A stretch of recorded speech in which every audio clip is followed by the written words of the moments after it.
Hej børn. I dag vil jeg fortælle jer om olie.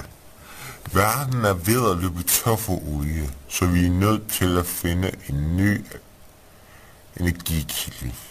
Russerne har en teori, som lader til at være rigtig, men de vil ikke samarbejde med os andre. Det er meget træls. 50 år senere. Ha ha ha ha ha. Vi har masser af olie. Vi er totalt rige. Ja, tænk så hvis de lus over i Vesten har fundet ud af vores gode metode, så vi kan være et verdens rigeste land. Og vi har i hvert fald ikke tænkt os at sælge det. Verden har forandret sig meget, siden vi løb tør for olie.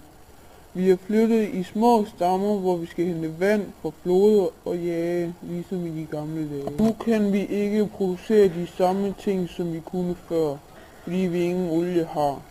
Så vi er nødt til at bruge de ting, som vi kan fremstille med de bare næver. Hey, der er en abe.